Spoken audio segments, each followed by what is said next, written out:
Rather than ride the same roads I typically do, I decided to head west for different scenery in Palo Pinto County.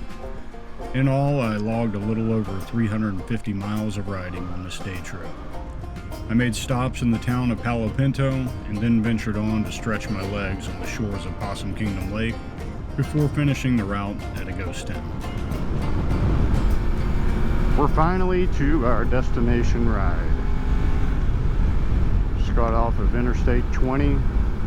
We are now on FM4 heading north towards the town of Palo Pinto.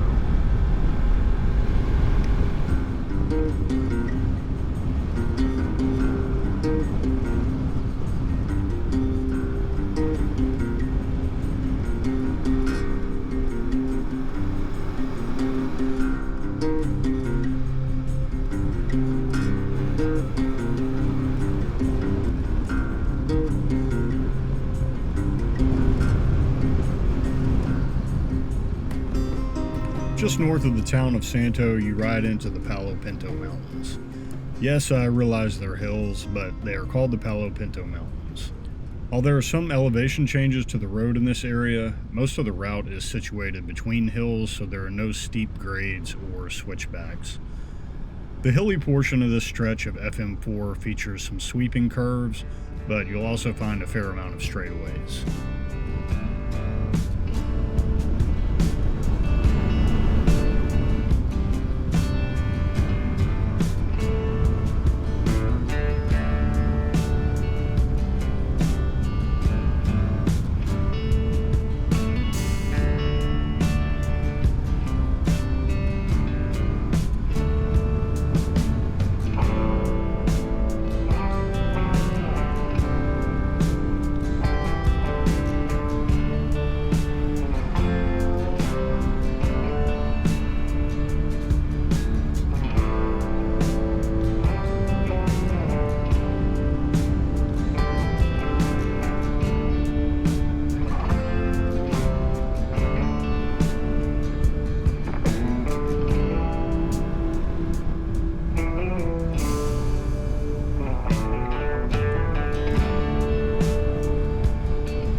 "14 miles north of Santo, I reached the town of Palo Pinto.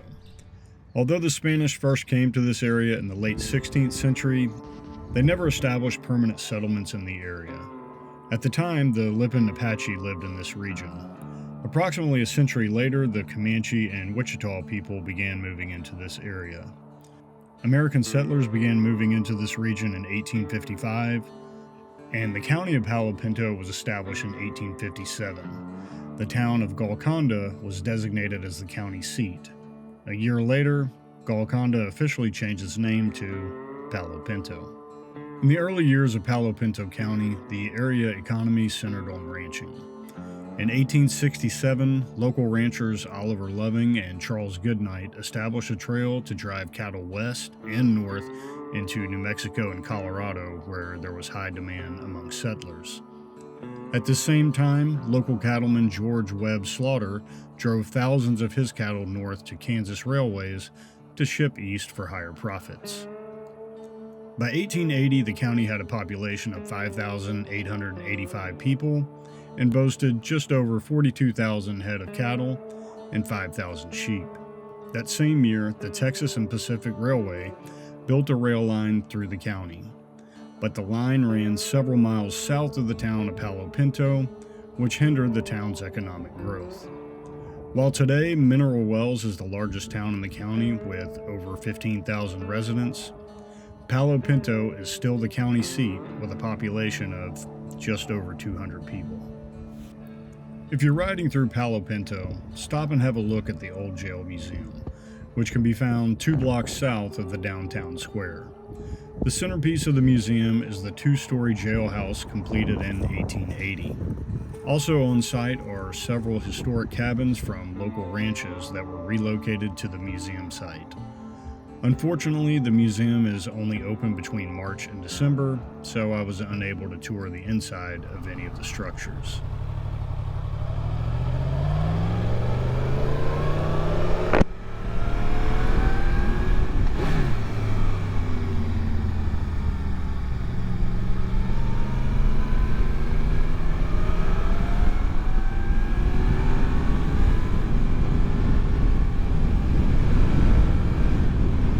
Now we're going to continue on north towards Grayford on FM4.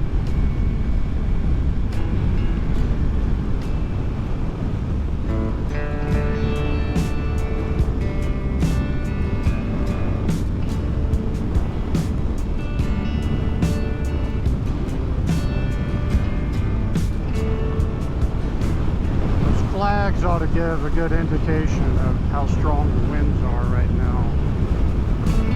Brazos River.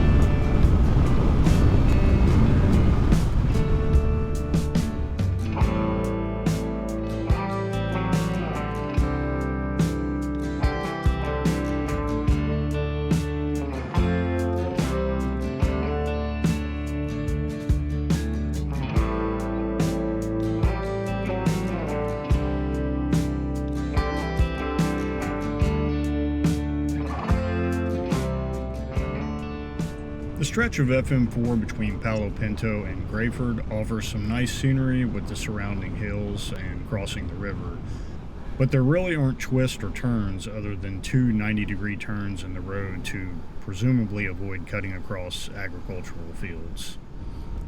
At Texas 254, I turned west to ride towards Possum Kingdom Lake.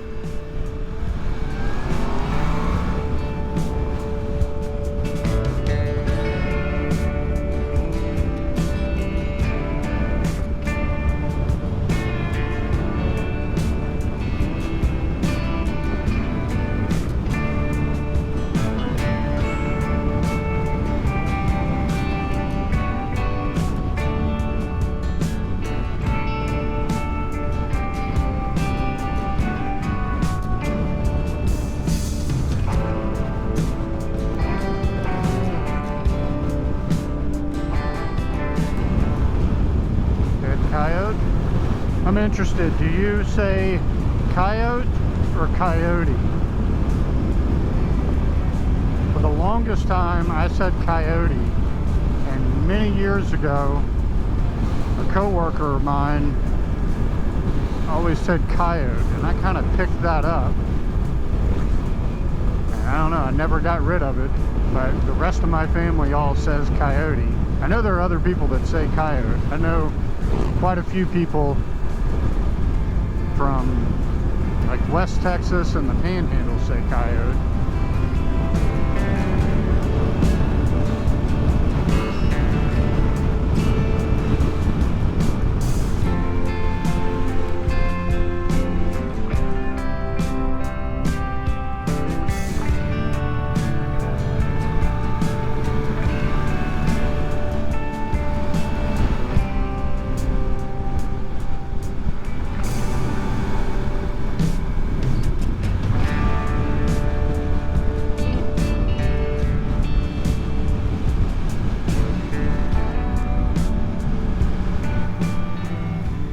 Possum Kingdom Lake is popular for boaters and water sports enthusiasts, as well as anglers. Thanks to an average depth of 37 feet and a maximum depth of 145 feet, the waters of Possum Kingdom Lake are relatively clear most of the year compared to most other lakes in North Texas. In the past, Red Bull has hosted cliff diving World Series events at Possum Kingdom Lake.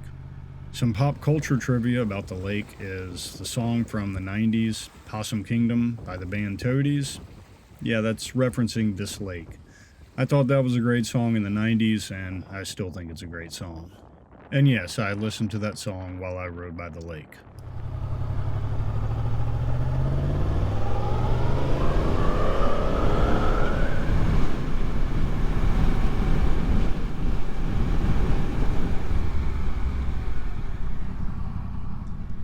After stretching my legs a bit along the shores of Possum Kingdom Lake, it was time to turn south to head towards Thurber.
This bridge across the Brazos River just downstream from the Possum Kingdom Dam looks relatively standard from the road, but from the river, the arch bridge fits nicely with the surrounding landscape. While I would have loved to have stopped to appreciate it in person, both ends of the bridge were full of parked trucks, so I kept moving, but this is a picture I found online.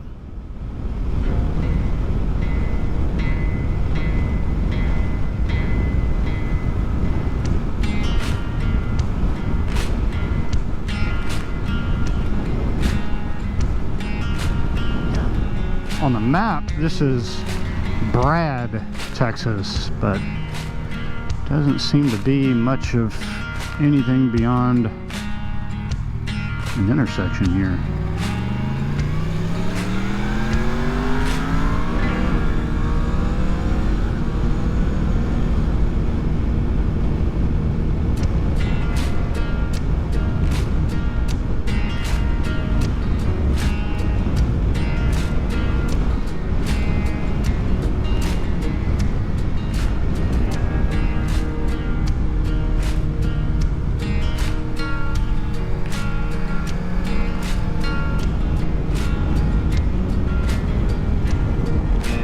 Buffalo, bison, whatever you want to call them.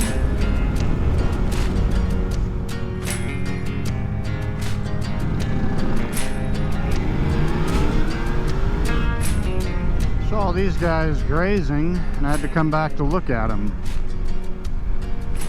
Look at there.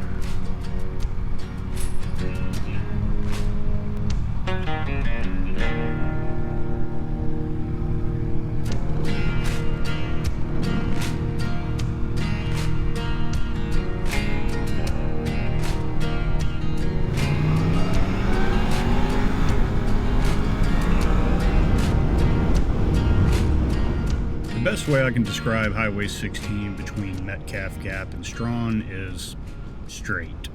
Sure, there are a few slight curves here and there, but when you view it on a map, it looks like a long runway. Even so, I found the ride relaxing and I really liked the landscape.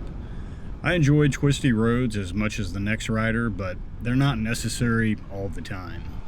Sometimes it's just nice to explore a different area, and seeing the bison pretty much made this stretch worth it.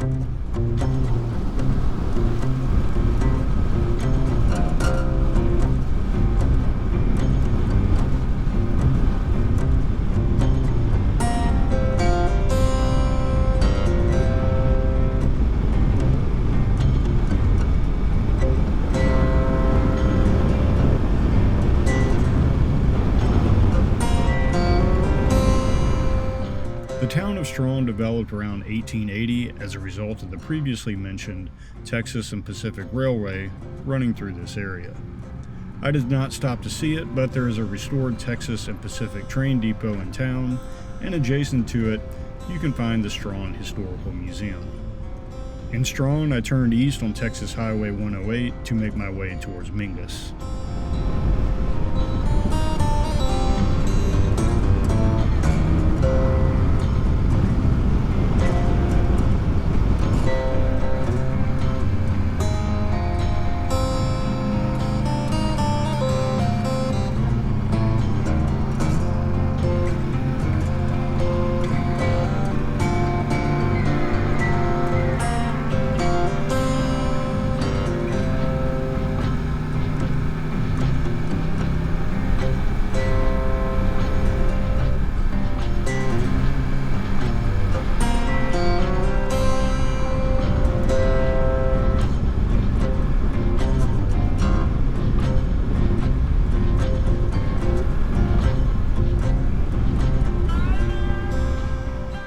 Established in 1886 as a company town by William Whipple Johnson and Harvey Johnson, Thurber, Texas was the site of a coal mining operation to fuel the railroad line that ran through this area.